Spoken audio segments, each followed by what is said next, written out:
Halo pemirsa GVR TV dari Sabang sampai Merauke, dari Miangas hingga Pulau Rote.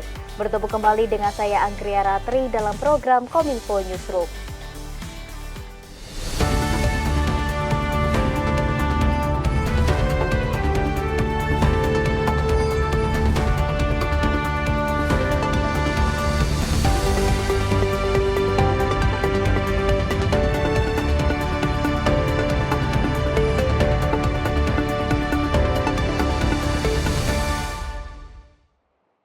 Kita ke informasi yang pertama pemirsa, Kepolisian Negara Republik Indonesia menyiapkan sejumlah strategi untuk mengantisipasi berbagai ancaman pada Pilkada serentak 2024. Salah satu pilar strategi ini adalah penguatan pengamanan sejak tahapan pra-Pilkada.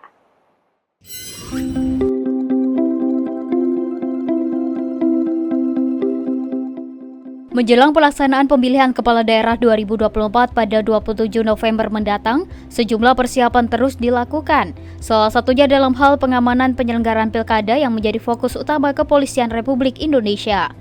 Divisi Humas Polri bekerjasama dengan Badan Koordinasi Hubungan Masyarakat mengadakan forum tematik bertema strategi Polri dalam rangka pengamanan Pilkada 2024 guna terciptanya situasi yang aman dan kondusif.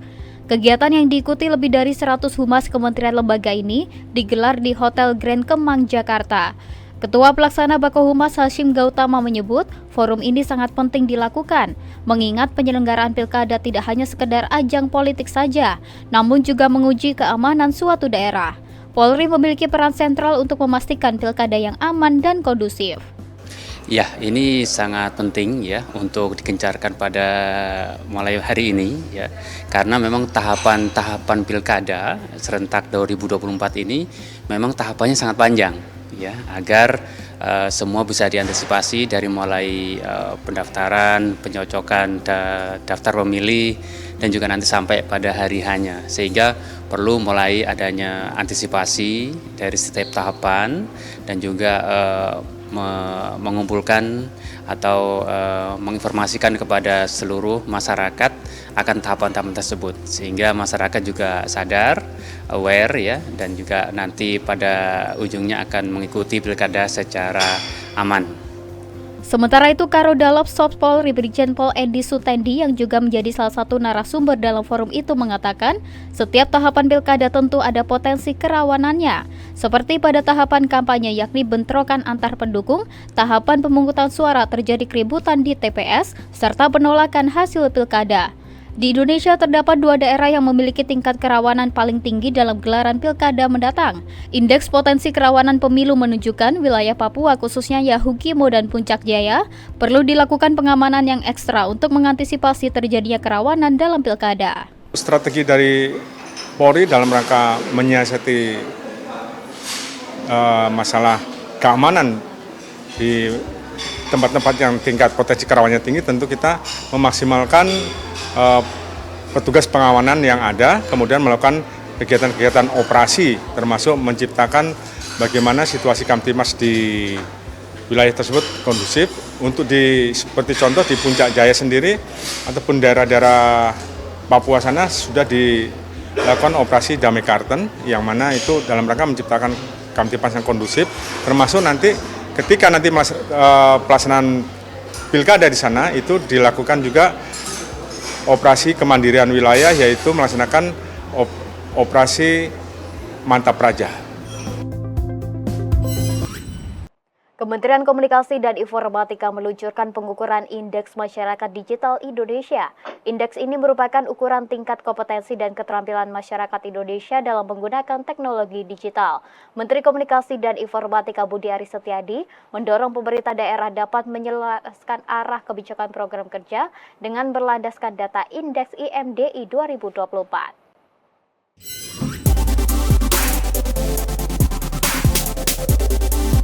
Kementerian Komunikasi dan Informatika merilis hasil Indeks Masyarakat Digital Indonesia tahun 2024. Indeks ini merupakan ukuran tingkat kompetensi dan keterampilan masyarakat Indonesia dalam menggunakan teknologi digital. Kominfo memaparkan bahwa pada tahun 2024, secara keseluruhan nilai Indeks IMDI menunjukkan nilai 43,34, meningkat 0,17 poin dari tahun sebelumnya. Dalam pilar infrastruktur dan ekosistem nilai indeks berada pada 52,70, pilar keterampilan digital dengan indeks 58,25, pilar pemberdayaan sebesar 25,68, dan pilar pekerjaan sebesar 38,9.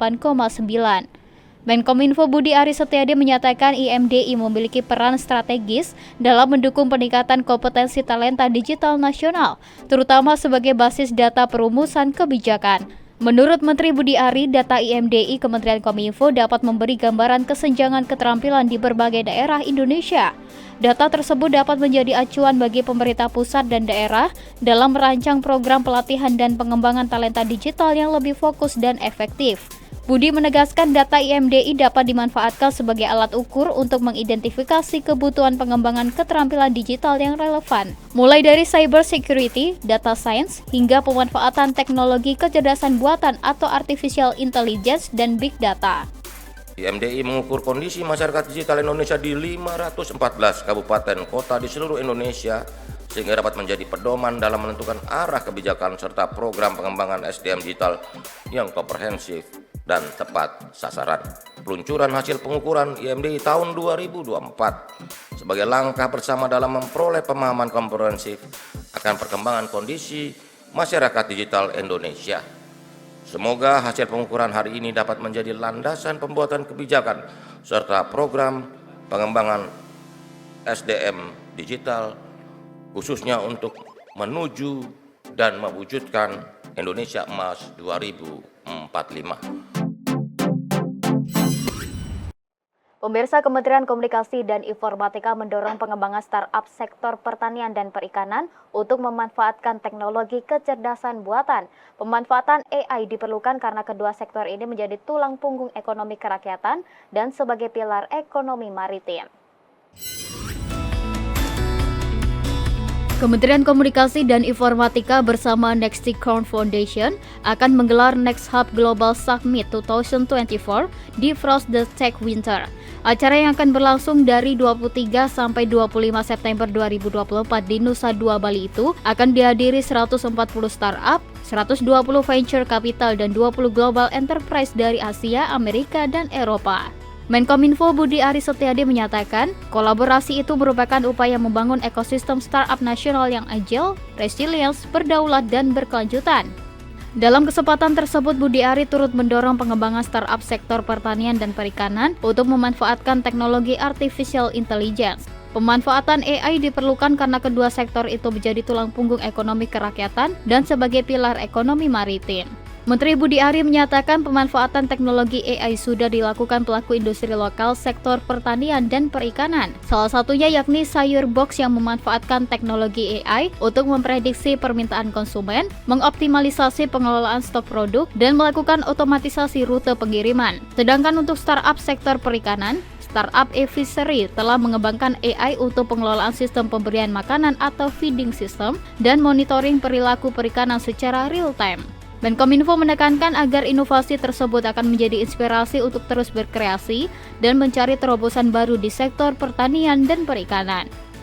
Sebagai fasilitator, Kementerian Kominfo telah mengembangkan beberapa program unggulan untuk mendorong pertumbuhan ekosistem startup yang tangguh dan berkelanjutan, mulai dari gerakan 1000 startup digital yang ditujukan untuk membina startup digital dari perintisan sampai entry level state, hingga program Startup Studio yang dirancang untuk memfasilitasi early stage startup agar mencapai produk market fit. Inovasi-inovasi tersebut tentu menjadi inspirasi bagi kita semua sebagai ekosistem untuk terus-menerus berkreasi dan mencari berbagai terobosan baru. Jadi, kita tidak hanya mengandalkan rekan-rekan pengembang startup saja yang harus inovatif, tapi seluruh pemain atau anak-anak muda lainnya untuk sama-sama terus melakukan inovasi dan kreativitas dan menempatkan diri tidak hanya sebagai regulator namun juga sebagai fasilitator. Jadi Kominfo ingin terus mendorong terjadinya percepatan, akselerasi, dan penguatan ekosistem digital di Indonesia. Kita beralih ke informasi lainnya, pemirsa. Ahli utama pengembang kewirausahaan Kementerian Koperasi dan Usaha Kecil Menengah Handung Harimba Rahman menyampaikan sektor usaha mikro, kecil, dan menengah memainkan peran krusial dalam perekonomian Indonesia dalam produk domestik bruto negara. Kontribusi signifikan ini menjadikan UMKM sebagai tulang punggung ekonomi nasional.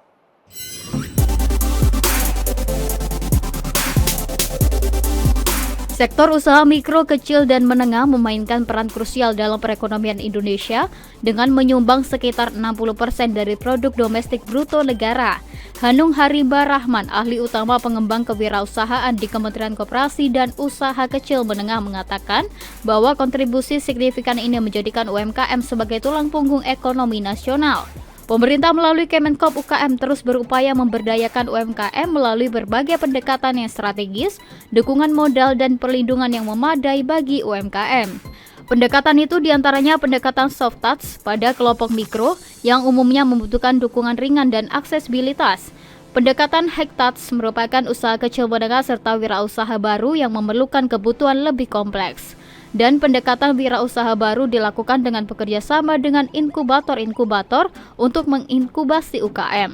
Handung menekankan bahwa pemerintah juga telah berkomitmen untuk mempermudah akses modal bagi UMKM sebagai salah satu upaya dalam pemberdayaan sektor ini. Salah satu langkah signifikan adalah melalui Undang-Undang Omnibus Law yang memperkenalkan regulasi baru untuk mempermudah akses pasar dan pembiayaan, hingga mendorong agar UMKM masuk ke ranah digital. Selain itu, kita saat ini mulai mendorong lagi startup yang tidak hanya menyediakan bergerak di bidang pasar digital yang dulu, jadi digitalisasi yang sangat hilir ya, yang saat ini kan e-commerce dan sebagainya banyak. Nah, kita sekarang sedang mendorong startup yang bergerak ke hilir ini, digitalisasi di hilir, bagaimana mereka bisa mengkolaborasi, membantu mengagregasi produsen-produsen supaya mereka juga bisa terakses dengan teknologi digital, terakses dengan market digital dan manajemen digital. Pemirsa, kami akan segera kembali dengan informasi lainnya. Tetaplah di Kominfo Newsroom.